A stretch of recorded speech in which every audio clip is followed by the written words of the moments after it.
நேயர்களுக்கு வணக்கம். கோவையிலிருந்து கோவிந்தராஜ் பேசுறேன். இப்ப 8ஆம் நம்பரை பத்தி பேசுறேன். 8ஆம் நம்பர்ங்கிறது சனி பகவானை குறிக்கும். இப்ப நீங்க சனி பகவான் சொன்னா எல்லாருமே ஒரு ஒரு என்ன சொல்றோம்னா ஒரு பயம் வந்துடும். ஏன்னா எல்லா 12 ராசிகள்லையும் இந்த சனி பகவானுடைய பிரவாசம் கண்டிப்பா இருந்து கொண்டே தான் இருக்கும். யாருக்கும் தடை கிடையாது. எல்லாருமே அந்த இதுல வந்துதே ஆகணும். வராம இருக்க முடியாது. 8 மேலே போகும் கீழே வரும், மேலே போகும் கீழே. அதனால இப்படி போடுவோம் நம்ம 8ன்னு சொல்லி. ஆனா 8 என்னைக்கு இருந்தாலும் ஜெயிக்கும். 17ஆம் தேதி பிறந்தவங்க, 26ஆம் தேதி பிறந்தவங்க, 8ஆம் தேதி பிறந்தவங்க அந்த சனி பகவானுடைய எண்கள் பிரகாரம் அந்த ஆதிக்கத்துல வந்துருவாங்க. அதனால இவர் 8ஆம் தேதியில பிறந்தா கீழே போயிடுவாரு, 8ஆம் தேதி பிறந்தா மேல போயிடுவாருங்கிறதெல்லாம் அது அவங்களுடைய கருத்தை அவங்க பரிமாறிக்கிறாங்க. நம்ம அதை பத்தி நம்ம சொல்ல விரும்புறது இல்லை. நம்மளுடைய கருத்து என்னன்னா, சனி பகவான்ங்கிறது 8ஆம் நம்பர் கூடிய சனிங்கிறது விபரீத ராஜ யோகத்தை கொடுக்கக்கூடியதும் 8ஆம் இடம் தான். சனி பகவானுக்குரிய 5, 9, 8 இது மூணுமே சனி பகவானுக்கு குறிக்கக்கூடிய இடங்கள். இந்த இடங்கள்லாம் விபரீத ராஜ யோகத்தை கொடுக்கக்கூடிய இடங்கள் இந்த சனி பகவான் கொடுப்பாரு. சனி கொடுப்பார், யார் தடுப்பார்னு எல்லாமே சொல்லியிருக்காங்க. இது எல்லாம் நடைமுறையில அப்படி வர்றது அல்ல. எல்லாத்துக்குமே எங்கேயோ ஒரு பிளாக் இருக்கு. இப்ப சனி பகவான் கொடுக்குறாரு, அடுத்த கிரகம் கொடுப்பாரா அப்படின்னா அங்கதான் தப்பு பண்ணுவாங்க. சனிக்கும் செவ்வாய்க்கும் ஆகாது, சனி பகவானுக்கும் சூரிய பகவானுக்கும் ஆகாது. இப்படி கிரகங்களுக்குள்ளே ஒரு மாறுபாடு இருக்குது. இப்ப நம்ம ஒரு விஷயமா ஒருத்தரை போய் பார்க்க போறோம் அப்படின்னு சொன்னா, அவர் 8ஆம் நம்பர்ல பிறந்திருக்கிறாரா, 8ஆம் நம்பருக்கு எப்படி இருப்பாரு, என்ன ஆக்டிவேஷன்ல இருப்பாரு அப்படிங்கிறது நமக்கு தெரியாது. ஆனா பொதுவாகவே கிரகங்கள் ஏதோ ஒரு ரூபத்துல நம்ம 8ஆம் நம்பர்ல பிறந்திருப்போம், 17ஆம் நம்பர்ல பிறந்திருப்போம். அப்ப கிரகங்கள் ஏதோ ஒரு ஜாயிண்ட் ஆயிடும்ல. நீங்க எங்க சுத்தினாலும் 9 நம்பருக்கு மேல போக முடியாது. 9 தான் டபுளா பண்ணணும். 9, 10, 11, 12 அப்படிங்கும் போது எல்லா கிரகங்களுடைய ஆதிபத்தியம் கண்டிப்பா வந்துடும். இப்படித்தான் கிரகங்கள் இருக்கும். அப்ப ஏதோ ஒரு விதத்தில் எண்கணித பிரகாரமும் அந்த கிரகங்களுடைய ஆக்டிவேஷன் நமக்கு வந்துருதா. இந்த கிரகங்கள் 8ஆம் நம்பர்ல சாபத்துடைய தாக்கத்துல வருங்கிறது 8 முன்னோர்கள் சாபத்தையும் குறிக்கும். முன்னோர்கள் சாபத்துக்கும் கிரகங்களுக்கும் 9 கிரகங்களுக்கும் சம்பந்தம் உண்டு. ஆனா கிரகங்கள் 7 தான். 7 நாள் 7 கிரகங்கள் தான். 9ங்கிறது ராகு கேதுங்கிற தோஷத்துக்கு வீடு கிடையாதுனால தோஷ கிரகங்கள்னால 9ங்கிறான். ஆனா இந்த 8ஆம் நம்பர்ல பிறந்திருந்தவங்களுக்கு வாழ்க்கையில மேல கீழே ஒரு நிமிஷம் மேல வரும், அடுத்து அதே மாதிரி கீழே சர்வ வரும். இப்படி வர போக இருக்கு. எதனால அந்த மாதிரி நடக்குதுன்னா, சனி பகவான் தான் அப்படி செய்வாருங்கிறதெல்லாம் கிடையாது. சனி பகவான் அப்படி செய்ய மாட்டாரு. இயற்கையிலேயே அமைஞ்சிருக்கும். மற்ற கிரகங்கள் இருக்கும் இல்லையா, இப்ப சனிக்கு ஆகாத கிரகங்கள் இருக்கும். அந்த கிரகத்துடைய புத்தியோ, இந்த செவ்வாய் புத்தியோ, செவ்வாய் திசையோ, குரு புத்தியோ, குரு கேது புத்தியோ, இந்த மாதிரி கிரகங்கள்லாம் நமக்கு ஆக்டிவேஷன் பண்ணிக்கிட்டே இருக்கும். ஏன்னா இவருக்கு ஆகாத கிரகங்கள் திசையோ புத்தியோ நடக்கும்போது இந்த 8 கிரகங்கள்லாம் ஒரு மனுஷன் வாழ்க்கையில என்ட்ராகிட்டே தான் இருக்கும். இப்படி என்ட்ராக நம்ம வாழ்க்கையில சேஞ்சஸ் எப்படி வரும் அப்படிங்கிறது நமக்கு தெரியாது, அதை கண்டுபிடிக்க முடியாது. நம்ம பொதுவா என்ன பண்ணிடுவோம், ஜாதகத்தை எடுத்துட்டு பார்த்தோம்னா இப்ப கும்பராசிக்காரங்க, மிதுன ராசிக்காரங்க, துலாம் ராசிக்காரங்க, இவங்களுக்கெல்லாம் சனி பகவான் நல்லது செய்வார். இதெல்லாம் பொதுப்படையான கருத்து, ராசி பலன் சொல்லக்கூடிய கருத்து. அப்படி அல்ல. கிரகங்கள் கண்ணுக்கு தெரியாம நம்மளே மறைமுகமாவே இயக்கிக்கிட்டே இருக்கும்.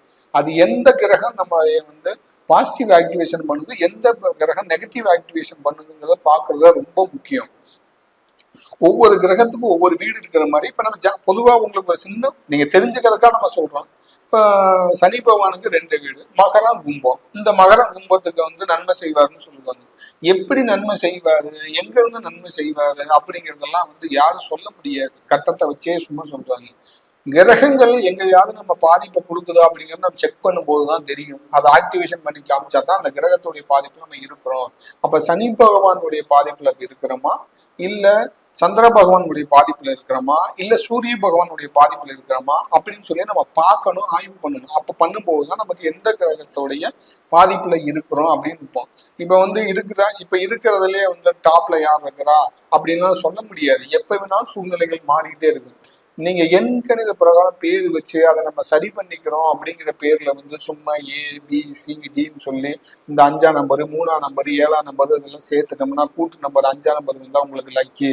அதனால உங்களுக்கு இப்ப 17ஆம் தேதி பிறந்தவங்களுக்கு, 26ஆம் தேதி பிறந்தவங்களுக்கு, 8ஆம் நம்பர்ல பிறந்தவங்களுக்கு பாதிப்பு இல்லைங்கிறதுலாம் அடிப்படையான பொதுவா நம்ம சொல்லக்கூடிய விஷயம். இப்போ ஒன்னாவது படிக்கிறோம், ரெண்டாவது படிக்கிறோம், மூணாவது படிக்கிறோங்கிற மாதிரி அதெல்லாம் சொல்லக்கூடிய விஷயம். அதெல்லாம் நடைமுறை சாத்தியப்போருக்கு இல்லை.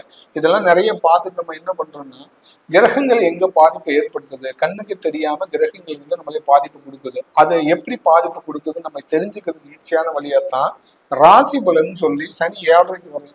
7 நாட்டு சனி, அஷ்டமத்து சனி, சனி திசை, இந்த மாதிரி கிரகங்கள் வரும்போது நம்மளே பாதிப்பு கொடுக்குது. இப்ப செவ்வாய் திசை, செவ்வாய் புத்தி இந்த மாதிரி வரும்போதுலாம் கிரகங்கள் பாதிப்பு கொடுக்குது. அதுக்காக நம்ம ஒட்டுக்க வந்து சனி பகவான்னாலதான் நமக்கு பாதிப்பு வருதுன்னு நினைக்கிறது நம்மளுடைய தவறு. இப்ப உடம்புல வந்து கிரகங்களுடைய நம்ம தான் ஜாதகம், நம்ம பேர்ல தான் நம்ம ஜாதகம் எழுதுறோம், கணிக்கிறோம். நம்ம கணிக்கும் போது நம்ம அப்பத்தான் நம்ம என்ன பண்றோம், தேர்வு செய்ய போறோம். நவரத்னங்கள்லாம் நம்ம தேர்வு செய்ய போறோம். எப்படி தேர்வு செய்யணும்னா, சனி திசை நடக்குதுன்னா நீலக்கல் கொடுங்க அப்படின்னு தேர்வு செய்யறோம். அங்கதான் நம்ம தப்பு பண்றோம். ஏன்னா கிரகங்களுடைய எனர்ஜி பவர் எங்க நம்மளே டச் பண்ணணும்னு பார்க்கணும். நம்ம கிரகங்களுடைய எனர்ஜி இப்ப எப்படி எண்கணித பிரகாரம் வந்து நம்ம உடம்புல டச் பண்ணுதோ, பிறந்த நேரத்தை வச்சு உடம்புல டச் பண்ணுதோ, ஜாதகத்தை வச்சு ராசி பிரகாரம் டச் பண்ணுதோ, 24 மணி நேரமும் நம்மளுடைய கிரகங்கள் இயக்கி கொண்டு அதோட பிடியில தான் இருக்கிறோம்.